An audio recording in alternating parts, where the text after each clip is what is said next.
안녕하세요, 여러분. 굿모닝 행정학 진행하는 여러분의 영디 최영희입니다. 자, 어저께 금요 테스트 잘 보셨나요? 토요일 아침이고요. 인사행정 4장 전체적인 내용들을 정리할 수 있는 것으로 문제를 한번 골라봤습니다. 많지 않으니까요. 좀 열심히 잘 풀어보면 될 것 같습니다. 자, 1번부터 한번 가볼게요. 인사행정 제도에 대한 설명으로 옳지 않은 것. 일단 인사행정은 인사행정의 전반적인 흐름이 어떻게 움직이고 있는지를 보시는 게 너무너무 중요합니다. 인사행정은 역관주에서 실적주의, 직업공무원제, 그다음 대표관료제까지 쭉 가게 되는 건 알고 계실 거고요. 역관주의는 정당에 대한 충성도와 공헌도를 임용의 기준으로 삼고 있습니다. 그래서 국민과 선출직 공직자, 관료, 이들의 일체감에 공헌하기 때문에 행정의 민주적 절차, 민주적 절차에 공헌한다는 장점이 있습니다. 맞는 선지고요. 실적주의는 정치적 중립을 지향합니다. 그리고 딱 정해져 있는 방식으로 사람을 뽑는 것들을 중요하게 생각하기 때문에 소극화, 형식화될 수 있는 그래서 소극적 인사 행정이 나타나게 된다. 이게 우리가 이야기하는 실적주의의 특징 중에 하나죠. 직업공무원제는 원칙적으로 개방형 충원, 전문가주의, 개방형 충원이 아니라 폐쇄적 충원을 해주게 되고요. 주로 계급제의 베이스를 두고 공직 구조를 설계하죠. 전문가보다는 두루두루 여러 가지 일들을 잘하는 일반 행정가주의에 입각하고 있다라고 보실 수 있습니다. 3번은 X고요. 4번 개방형으로 충원된 전문가들은 관료 집단에서 당연히 중요한 역할을 하게 됩니다. 전문가가 적재적소에 들어갔을 때 전문가 집단이 관료 집단의 전문성을 더욱더 함양시킬 수 있기 때문에 중요한 역할을 수행한다라고 볼 수 있겠네요. 정답되는 건 3번입니다. 자, 5번입니다. 직위분류제 주요 개념은 어떠세요? 직위분류제는 제가 정말 말씀드렸지만 종류, 그다음 난도 책임, 요거에 대한 정리가 제일 잘 되어 있는 게 중요하거든요. 직무의 종류가 다르지만 곤란도, 책임도가 비슷해요. 그러면 이런 걸 직렬이라고 하는 게 아니라 우리는 등급이라고 얘기하죠. 일단 직렬이 되려면 오히려 반대가 되어야 합니다. 직무의 종류는 유사하지만 곤란도, 책임도가 다른 직위의 군을 우리가 직렬이라고 표현하기 때문에 내용 완전히 틀렸어요. X. 직무의 종류가 광범위하게 유사해서 직렬을 더 크게 만들어주게 되면 그걸 직군이라고 얘기합니다. 그래서 제가 종류 개념을 이렇게 봤죠? 유열군, 직류가 제일 작은 개념, 그것보다 직렬, 그 다음 그것보다 더 큰 게 직군. 이렇게 해서 내용들이 들어가는 것 알고 계실 거예요. 그래서 2번은 맞는 선지고요. 직무의 종류가 유사해요. 곤란도 책임도도 똑같아야 합니다. 그 직무의 종류가 유사하고 곤란도 책임도도 같아야 우리가 그들을 직급이라고 얘기하죠.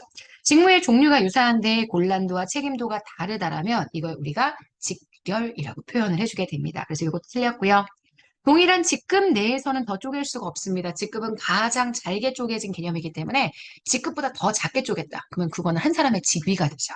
그래서 동일한 직렬 내에서 담당 분야가 동일한 직무의 군을 다시 세분화하게 되면 이걸 직류라고 이야기를 해주게 됩니다. 그래서 5번에 정답이 되는 건 2번 되는 거 보실 수 있습니다. 자, 6번. 직무평가 방법. 네, 직무평가가 아시겠지만 우리가 얘기하는 난도와 책임을 구분하는 기준이 되죠. 그래서 직무평가의 방법이라고 이야기를 해주게 되면 우리가 보통 수평적인 그러한 구조를 만들어주는데 굉장히 중요한 역할을 한다라고 보실 수 있고요. 순서가 제가 계속 말씀을 드렸지만 서, 분, 점, 요입니다. 서열법, 분류법 이렇게 두 가지가 비계량이고요. 점수법, 요소 비교법 이거 두 가지가 계량. 그리고 가운데 있는 요 두 개가 절대평가의 방식을 사용하게 된다. 제가 굉장히 중요하게 말씀드렸던 내용입니다. 이거 그냥 외우면 돼요 하고 누가 불안하게 물어보시던데 네, 그냥 외우시면 됩니다. 다른 거 생각하지 말고 그냥 외우세요. 오케이. 자, 서열법은 직무와 직무를 직접 비교하죠. 맞습니다. 주관성 배제에 절대 유리할 리가 없습니다. 그리고 비용이 좀 적게 들어가게 되죠. 그래서 1번은 X가 되고요. 요소 비교법은 아시겠지만 요 방법입니다. 조직 내 중심이 되는 키 잡, 대표 직무를 하나 선정을 하죠. 요걸 가지고 비교해 가면서 상대적으로 가치를 판단하는데 계량적인 방법이다 보니 양적인 접근법을 사용하게 된다. 보실 수 있으니까 2번 X. 3번 점수법은 각 직무를 기초적인 요소의 척도에 따라 계량적으로 계측하는 방법. 점수법은 아시겠지만 점수법에 직무평가 기준표라는 게 있습니다. 그 직무평가 기준표가 결국 이렇게 구성이 되거든요. 직무의 기초적인 요소의 척도. 요 기준치를 가지고 절대평가를 진행하고 양쪽으로 계측을 하기 때문에 점수법은 지금 보시는 여기 계량적인 방법이자 절대평가의 방법입니다. 맞습니다. 4번 계량적인 방법과 비계량의 방법이 있습니다. 서부는 비계량, 점유는 계량이 되기 때문에 4번 틀렸네요. 그래서 지금 보시는 요 4번도 틀렸고 문제 정답 되는 건 3번 되는 거 보실 수 있습니다. 자, 그러면 우리 그 다음 문제로 넘어가 볼까요? 자, 8번입니다. 채용 시험의 타당성. 네, 타당도에 대한 거 어렵게 생각하시는데 우리가 보통 공무원 임용, 채용 시험의 타당도라고 이야기한다면 기준 타당도, 내용 타당도, 그다음 구성 타당도 세 가지로 나타나게 되죠. 채용 시험 성적과 업무 수행 실적 간의 상관관계는 가장 메인이 되는 타당도, 기준 타당도의 내용이고요. 직무 수행에 필요한 능력 요소들이 시험 문제와 얼마나 부합되어 있는지, 이게 내용 타당도입니다. 요 내용 타당도를 갖추었다는 전제 하에 능력 요소를 측정을 잘해요. 개념의 조작적정이라고 얘기를 했죠. 지금 보시는 요 질문의 문항이 이론적으로 추정한 요소들과 잘 부합되어 있으면 이걸 구성 타당도라고 이야기를 해주게 됩니다. 그래서 기준 타당도에 해당하는 게 기억, C죠. 자, 그 다음 내용 타당도에 해당하는 것, 여기 그 다음 구성 타당도에 해당하게 되는 A가 현재 니은, 아니 디귿에 들어가는 것 확인하실 수 있기 때문에 문제의 정답이 되는 건 2번이 되는 것 보실 수 있습니다. 자, 9번입니다. 우리나라 내부 임용제도예요. 승급은 같은 계급이나 등급 내에 호봉이 높아지는 거예요. 그래서 승진과는 구분하시라고 말씀드렸고요. 점보는 일반적으로 동일한 직급이나 직렬 내에서 보직을 변경하는 것을 말합니다. 맞죠? 자, 파면은 연금법상의 불이익이 없다. 해임은 연금법상의 불이익이 없지만 파면은 연금법상의 불이익이 있습니다. 3년이 아니라 5년 동안 공무원의 피임용권을 박탈하는 거기 때문에 3번에 대한 설명은 사실 파면보다는 해임에 대한 설명이라고 봐주셔야 될 것 같아요.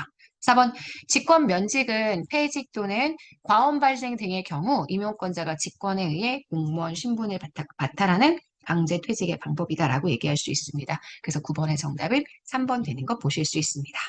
자, 공직윤리 내용 한번 얘기해 볼까요? 자, 공직자윤리법에 지방의회 의원, 지방의회 의원도 공무원입니다. 그래서 외국으로부터 받은 선물에 대한 신고 의무가 당연히 나타나게 되고요. 주식의 백지신탁 의무는 공직자윤리법에 규정되어 있는 내용입니다. 그래서 지금 보시는 요거 틀린 선지가 됐죠.